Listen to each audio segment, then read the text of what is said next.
أعوذ بالله من الشيطان الرجيم. بسم الله الرحمن الرحيم.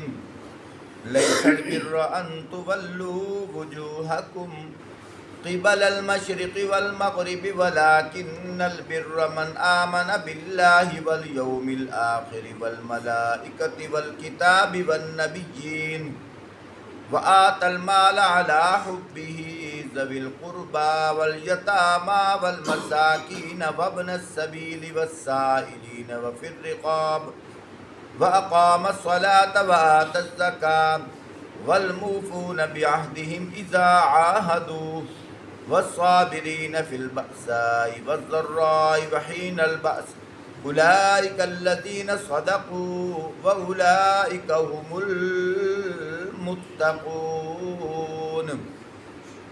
اللہ پاک ارشاد فرماتے ہیں، فرمایا نیکی کی بنیاد یہ نہیں ہے کہ تم نے اپنے چہرے مشرق کی طرف کر لیے یا مغرب کی طرف، بلکہ نیکی کی بنیاد یہ ہے کہ آدمی اللہ کو اور قیامت کے دن اور ملائکہ کو اور اللہ کی نازل کی ہوئی کتابوں اور اس کے پیغمبروں کو دل سے مانے، پھر اللہ کی محبت میں اپنا مال جو زیادہ پسند ہے، مال رشتہ داروں اور یتیموں پر، مسکینوں پر، مسافروں پر، مدد کے لیے ہاتھ پھیلانے والوں پر، غلام کی رہائی پر خرچ کرے، نماز قائم کرے، زکوٰۃ ادا کرے، جب وعدہ کرے تو اس وعدے کو پورا کرے، اور تنگی اور مصیبت کے وقت میں اور حق و باطل کی جنگ میں صبر کرے.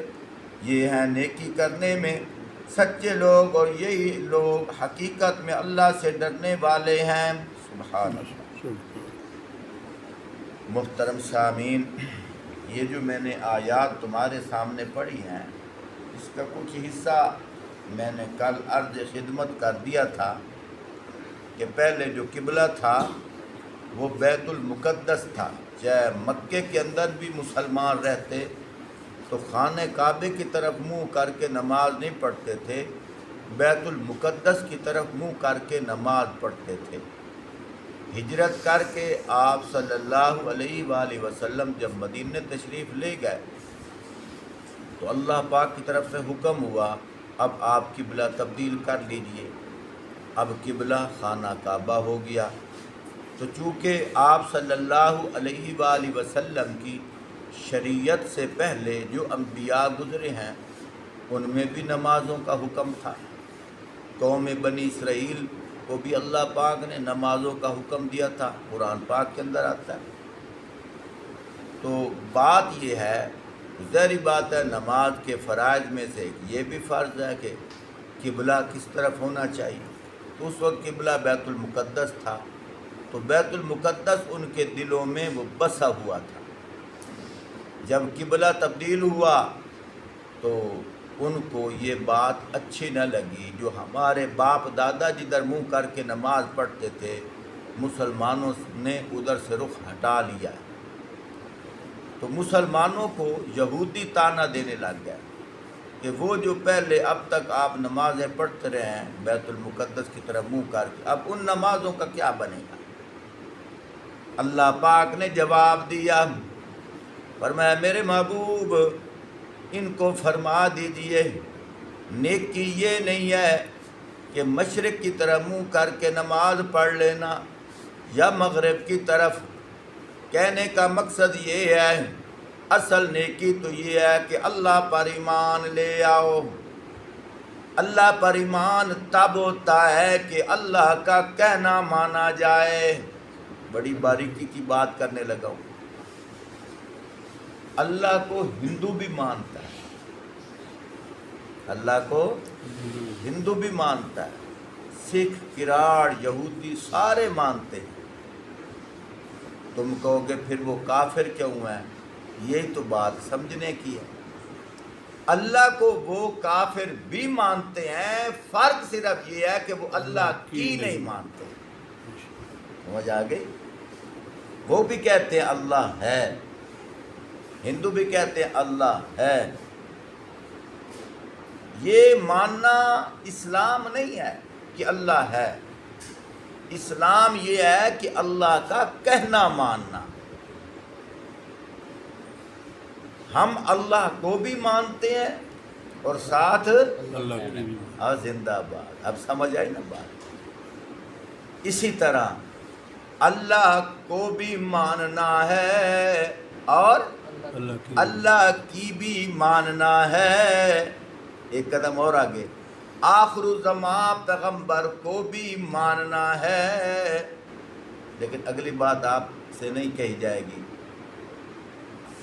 آخر الزمان پیغمبر کو بھی ماننا ہے، آخر الزمان پیغمبر کی بھی اطاعت کرنی ہے، پھر دین مکمل ہوتا ہے. نبی کو کون نہیں مانتا؟ سارے مانتے ہیں. یہ ہندوؤں کو دیکھو، وہ نبی پاک صلی اللہ علیہ وسلم کی تعریف کر رہے ہیں، ان کی شان میں نعتیں پڑھ رہے ہیں. نعتیں پڑھنے کے باوجود پھر بھی وہ کون ہیں؟ کافر ہیں. کیوں؟ وہ نبی کو تو مانتے ہیں لیکن نبی کی اطاعت نہیں کرتے. یا یوں کہہ لو، نبی کو تو مانتے ہیں پر نبی کی نہیں مانتے. نبی کو، مرزائی بھی نبی کو مانتے ہیں، یہ بھی یاد رکھو. آپ صلی اللہ علیہ وآلہ وسلم کی نبوت کو مرزائی بھی مانتے ہیں، لیکن پھر کافر کیوں ہیں؟ وہ آخری نبی نہیں مانتے. اس کا مطلب کیا ہے؟ حضرت محمد صلی اللہ علیہ وسلم کو مرزائی بھی مانتے ہیں کہ وہ ہیں. فرق صرف یہ ہے کہ وہ ان کی نہیں مانتے. اسلام کیا ہے؟ اللہ کو ماننا صرف اسلام نہیں ہے، نبی کو ماننا صرف اسلام. تمہیں ایسے سمجھ نہیں آئے گی. دوسری طرف آ جاؤ. ارکان اسلام کتنے ہیں؟ 5. ارکان اسلام کتنے ہیں؟ 5، جن میں ایک رکن نماز ہے. نماز کو تو سب مانتے ہیں، نماز کو تو سب مسلمان مانتے ہیں، لیکن نماز ہر کوئی نہیں پڑھتا، اس لیے گنہگار ہے. نماز وہ مانتے ہیں، وہ کہتے ہیں ہاں ہے نماز اسلام کا رکن ہے، لیکن کچھ لوگ نماز نہیں پڑھتے. کامل ایمان تو تب ہے نماز کو بھی مانیں اور نماز بھی پڑھیں، اللہ کو بھی مانیں اور اللہ کی بھی مانیں، نبی کو بھی مانیں اور نبی کی بھی مانیں، نبی کی اطاعت کریں. یہی تو کمی ہے. ہمارے تبلیغی بھائی یہی تو کہتے ہیں کہ اللہ کے حکموں پر اسباب کے نہ ہونے کے باوجود اللہ کے حکم پر چلتے ہوئے اور نبی کی اطاعت کرتے ہوئے دونوں جہانوں میں کامیابی، اور اسباب کے ہونے کے باوجود اللہ کی نہ ماننے سے اور اللہ کے نبی کو چھوڑ کر اللہ کے نبی کی غیروں کی اطاعت کرنے سے ناکامی کا یقین ہمارے دلوں میں آ جائے. اسی کو کہتے ہیں لا الہ الا اللہ. اللہ کو بھی ماننا ہے اور اللہ کی بھی ماننا ہے. اب مختصر کرنے لگا، کیا کروں سمجھ نہیں آتی. اتنا عرصہ ہو گیا نا، تو پھر آگے سے آگے علم کی کھڑکیاں کھلتی ہیں، دل کرتا ہے بس ہوتے لگاتے جائیں. اللہ کو بھی ماننا ہے اور اللہ کی بھی ماننا ہے، نبی کو بھی ماننا ہے اور نبی کی بھی ماننا ہے. اور آسان کر دیتا ہوں. ابو جہل نبی کو مانتا تھا، ابی لہب نبی کو مانتا تھا، تم کہو گے پھر گستاخ کیسے ہوا؟ بھائی ابو جہل اس کو کسی نے خوشخبری دی تھی کہ تیرا بھتیجا پیدا ہوا، اس نے جشن منایا تھا، اگر نہ مانتا تو اس نے جشن کیوں منایا تھا؟ پھر گستاخ کیوں ہوا؟ گستاخ اس لیے ہوا اس نے نبی کو تو مانا پر نبی کی نہیں مانا۔ ابو جہل اللہ کو بھی مانتا تھا، حدیث کی کتابوں کے اندر آیا ہے کہ خانہ کعبے کی تعمیر ہو رہی تھی، ابو جہل نے بیت اللہ کی تعمیر کے لیے چندہ دیا۔ اب چندہ دیا ابو جہل نے، اللہ کو مانتا تھا تو اللہ کے گھر کے لیے چندہ دیا، لیکن جہنم میں کیوں جائے گا؟ اللہ کو تو مانتا تھا پر اللہ کی نہیں مانتا تھا۔ اللہ نے فرمایا کہ نبی کی اطاعت کرو، وہ کہنا نہ مانا۔ آج کا مشرک اللہ کو مانتا ہے، اللہ کی نہیں مانتا، نبی کو مانتا ہے پر نبی کی نہیں مانتا۔ نبی کو مانتا ہے تو ایوب چوک پر 12 ربیع الاول کا جلوس نکالتا ہے، لیکن پھر بھی بدتی مشرک کیوں ہے کہ نبی کی نہیں مانتا۔ نبی نے فرمایا میں گانا ختم کرنے کے لیے آیا ہوں، نبی نے فرمایا میں ڈانس ختم کرنے کے لیے آیا ہوں، نبی نے فرمایا میں خرافات ختم کرنے کے لیے آیا ہوں، نبی نے فرمایا میں پردہ لے کے آیا ہوں۔ اور یہ نبی کی محبت میں پردہ ختم کر رہے ہیں، نبی کی محبت میں ڈانس کر رہے ہیں، نبی کی محبت میں گانے گا رہے ہیں۔ پھر اس کا مطلب ہے نبی کو تو مان رہے ہیں پر نبی ہی نہیں مان رہے۔ آگے چلتا ہوں تو بات یہ ہے، یہی بات اللہ پاک نے فرمائی میرے محبوب ان یہودیوں سے کہہ دو ایمان یہ نہیں ہے، نیکی یہ نہیں ہے کہ مشرق کی طرف منہ کر کے نماز پڑھ لینا یا مغرب کی طرف منہ کر کے نماز پڑھ لینا۔ فرمایا نیکی تو یہ ہے، کیا نیکی ہے؟ فرمایا نیکی تو یہ ہے لیس البر ان تولوا وجوہکم قبل المشرق والمغرب ولکن البر من آمن باللہ۔ نیکی تو یہ ہے کہ تو اللہ پر ایمان لے آ۔ دوسرے لفظوں میں نیکی تو یہ ہے کہ تو اللہ کا کہنا مان۔ تو آگے اس کی تشریح میں نے کل کر دی تھی، آگے جو آیات ہیں ان کی تشریح رہتی ہے، میں وہ مختصر وقت کے اندر کر دیتا ہوں۔ آگے کیا فرمایا؟ فرمایا نیکی تو یہ ہے، فرمایا اللہ پر ایمان لے آ، والیوم الآخر قیامت کے روز پر ایمان لے آ۔ آگے کیا فرمایا؟ والیوم الآخر والملائکۃ فرشتوں پر ایمان لے آ۔ آگے کیا فرمایا؟ والکتاب اللہ کی ساری کتابوں پہ ایمان لے آ۔ آگے کیا فرمایا؟ والنبیین اللہ کے سارے نبیوں پہ ایمان لے آ۔ پھر فرمایا نیکی یہ بھی ہے وَآتَ الْمَالَ عَلَىٰ حُبِّهِ ذَوِي الْقُرْبَىٰ، کہ تو مال دے، تو مال تقسیم کر، کس کو دے؟ عَلَىٰ حُبِّهِ، حُبِّهِ کے 3 معنی ہیں، توجہ کیجئے۔ حُبِّهِ کا ایک معنی یہ ہے وہ مال اللہ کے راستہ میں دے جو تجھے اچھا لگے۔ ایک معنی وَآتَ الْمَالَ عَلَىٰ حُبِّهِ، مال دے اللہ کی محبت کے لیے۔ ایک معنی کیا ہے؟ وہ مال دے جو تجھے اچھا لگے. دوسرا معنی کیا ہے؟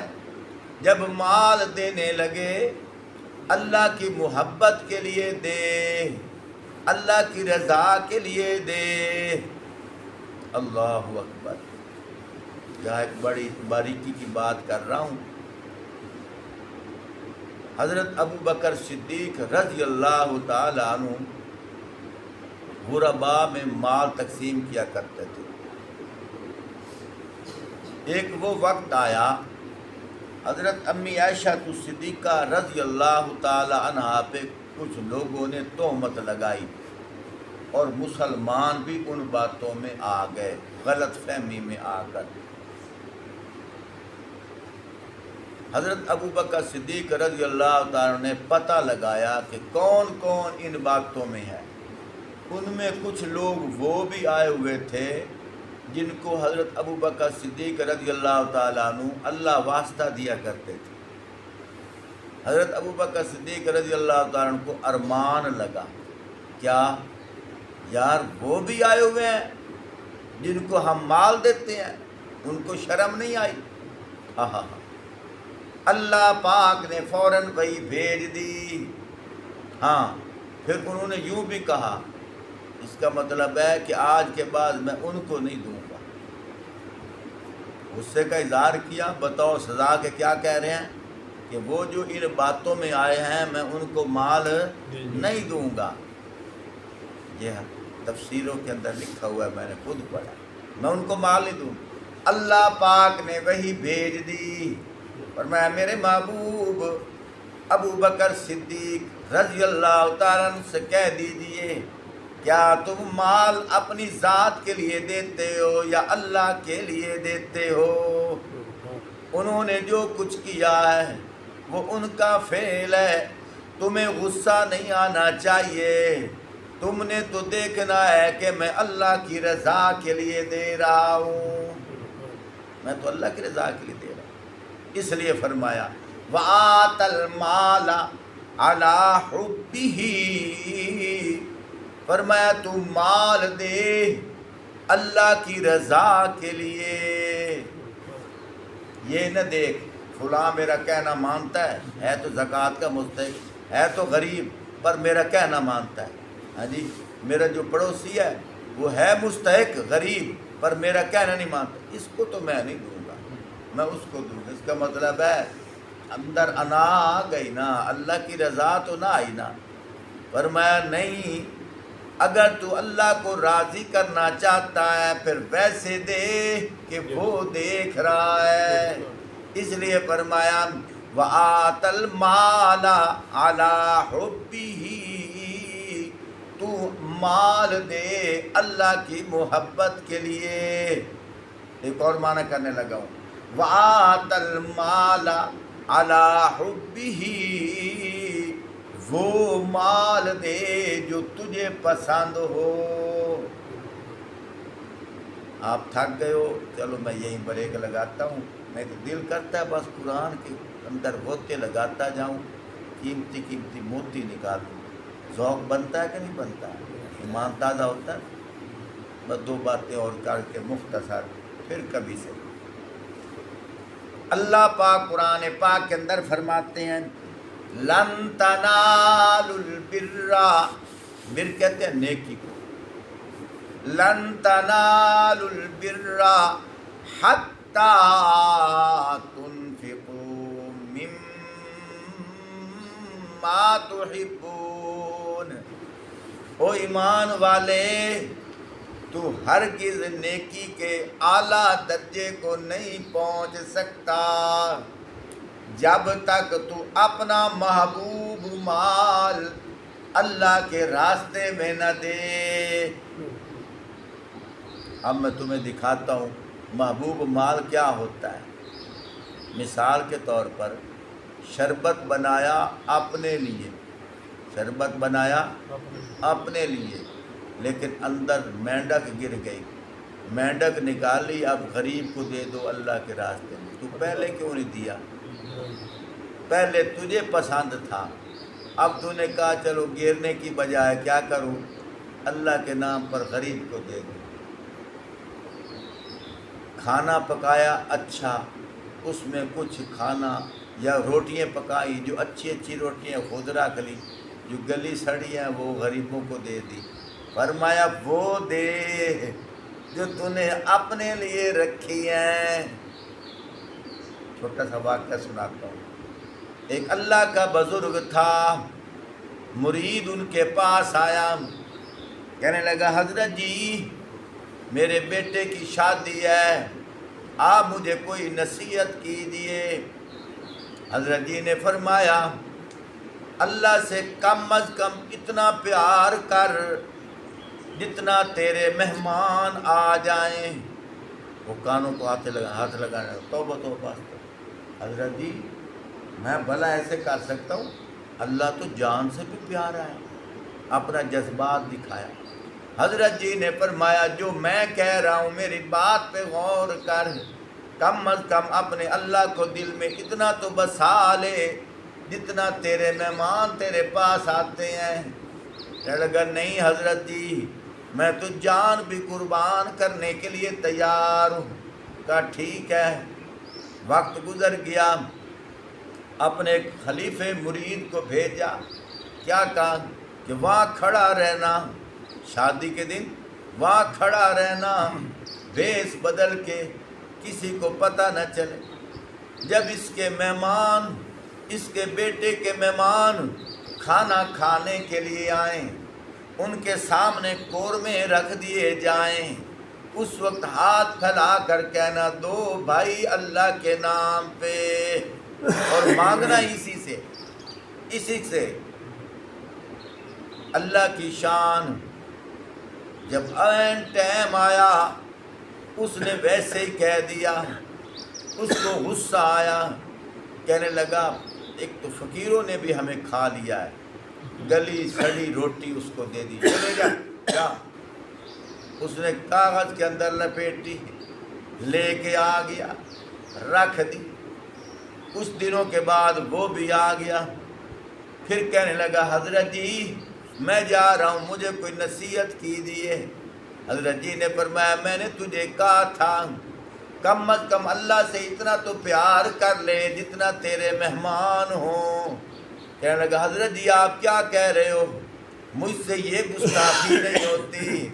حضرت جی نے فرمایا اچھا میں تیرا رزلٹ ابھی تجھے دکھاتا ہوں۔ روٹی لا کے سامنے رکھ دی، کہا ادھر تو تیرے مہمان بیٹھے تھے، ادھر اللہ کا مہمان آیا تھا، اس نے اللہ کا نام پیش کیا تھا، تو اپنے مہمانوں کو تو نے قورمے کھلائے ہیں اور اللہ کے مہمان کو تو نے گلی سڑی روٹی دی ہے، یہ دیکھ۔ کہنے لگا حضرت جی اب آنکھیں کھلی، تو اللہ بھی فرما رہے ہیں نا وَآتَ الْمَالَ عَلَىٰ حُبِّهِ، تو مال وہ دے جو تجھے پسند ہو۔ بس بریک لگاتا ہوں، نیند کا غلبہ ہوتا ہے، رات تراویح ہوتی ہیں، دن کو سحری کا ٹائم ہوتا ہے، اتنا ہی کافی ہے جو سمجھ میں آ جائے۔